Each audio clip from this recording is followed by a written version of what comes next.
Estamos con Enrique Pumar, profesor de Sociología de Catholic University of America, aquí en Washington, D.C. Y además, Enrique, tengo Visiting Fellow de Institute for the Study of International Migration, Georgetown University. ¿Lo dije bien? Correcto, sí, así mismo es. Y además, Fulbright en este momento. Estás en una especie Exacto. de sabático.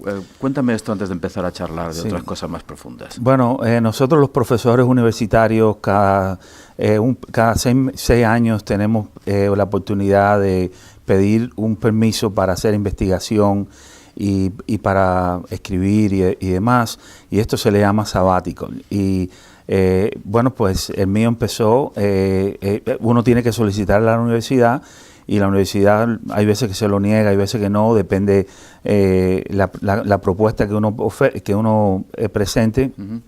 Pero en el caso mío me la aprobaron, y el mío empezó hace 2 semanas y va a durar, este permiso dura desde principios de enero hasta principios de agosto. Y vas a continuar o aprovechar esa plataforma del Fulbright además para continuar una de las cosas de las que tú eres especialista, que es el trabajo sobre el tema de la inmigración, ¿no? Correcto. Ese mismo fue el proyecto que yo le presenté a la universidad, de seguir haciendo investigación y empezar a escribir un libro sobre la inmigración y concretamente sobre los hispanos en los Estados Unidos. Pero, profesor Pumar, te tenemos aquí, o catedrático Pumar, como dicen los hispanos. A mí me gusta más eso de profesor, con doble S, sí, con doble okay. S. Te tenemos aquí, además, para hablar de un paper, que además lo tengo precisamente en paper, que me parece tremendamente interesante. Se titula Searching for the American Dream, Lessons from Hispanics Residing in Washington, D.C.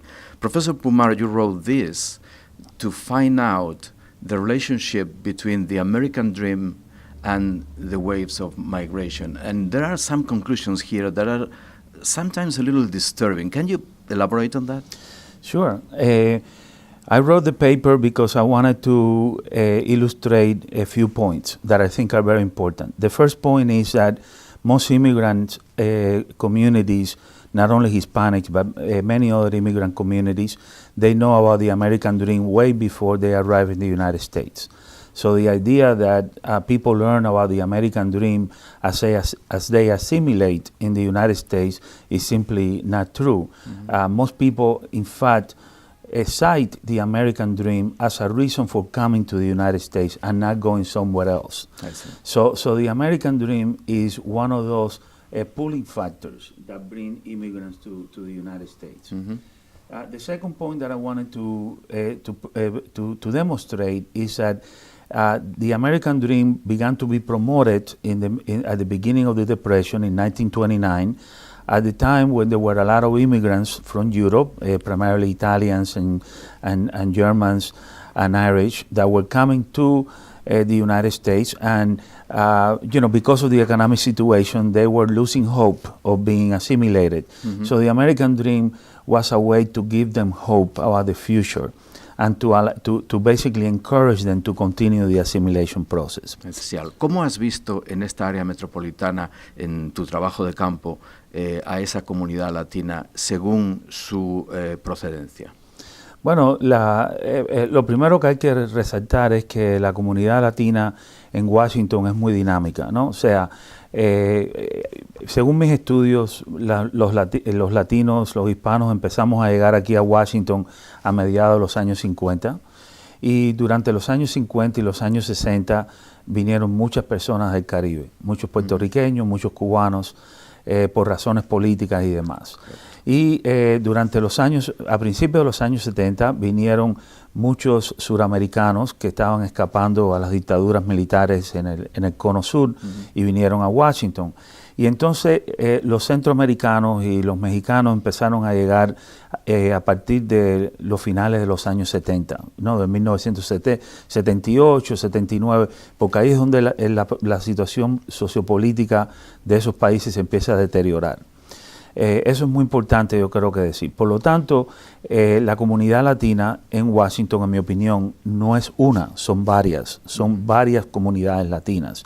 cada una con diferentes intereses, cada una con diferentes posibilidades y cada una con muchísimas aportaciones a la ciudad. O sea que yo creo que cuando hablamos de los hispanos aquí hay que hablar de comunidades en plural, no solamente una comunidad. Como sociólogo, ¿eres capaz de separar tu análisis sociológico de una comunidad de los componentes políticos que afectan a esa comunidad? Bueno, yo para mí sí, eso para mí no representa ningún problema porque yo, como tú dijiste en la introducción, yo soy un académico, yo no tengo ninguna aspiraciones políticas, por lo tanto yo simplemente me limito a mirar los datos y a interpretarlos. Y hay veces que esos datos pueden causar alguna controversia, pueden causar alguna molestia en algunas personas, pero esos son los datos. Ese es mi rol, esa es mi función en la sociedad.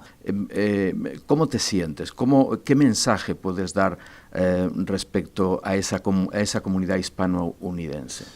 Bueno, yo creo que yo puedo dar dos mensajes a priori, ¿no? El primer mensaje es que la comunidad mientras está en el proceso de integración, ha contribuido muchísimo a este país. O sea, no hay que esperar que se integre para que contribuya. Durante ese proceso y mientras ese proceso se va desenvolviendo, la comunidad ha contribuido muchísimo culturalmente, políticamente, en términos de trabajo, negocios, restaurantes, muchísimas cosas que hacen la vida urbana mucho más amena para todos nosotros.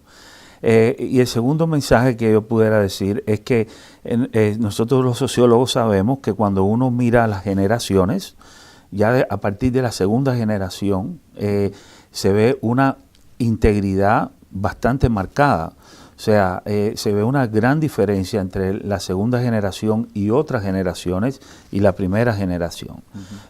O sea, el hecho de que nosotros los hispanos queremos preservar nuestro idioma, no quiere decir que no nos estamos integrando.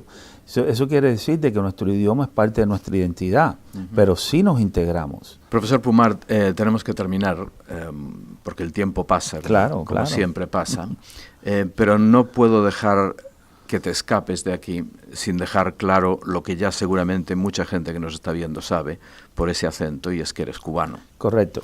Y correcto o incorrecto, necesito saber de ti cómo te sientes como una persona que nace en La Habana, una persona que se convierte en estadounidense, que mantiene esas raíces cubanas. ¿Cómo te sientes en todo el proceso que está ocurriendo ahora entre Washington y La Habana?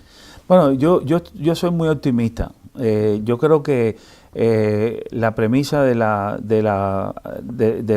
administración de Obama de que hay que hablar y hay que negociar, aunque sea con personas con las cuales uno no está de acuerdo, yo creo que es muy correcta. Yo creo que es muy importante que los dos países estén hablando. Hay muchísimos temas bilaterales que hay que tratar. Por ejemplo, muy poca gente sabe que en Cuba hoy en día hay una crisis migratoria. El mismo jefe de la sección de intereses de Estados Unidos en Cuba dijo públicamente que todos los días ellos procesan 500 solicitudes para salir del país, diariamente. O sea, eso hay que manejarlo de alguna forma. Por lo tanto, las conversaciones yo creo que son muy buenas. Yo creo que es bueno de que se negocie. Y en la negociación tiene que haber un intercambio. Los Estados Unidos van a ceder un poco y yo espero que Cuba ceda un poco. Profesor Pumar, muchas gracias. Gracias a usted.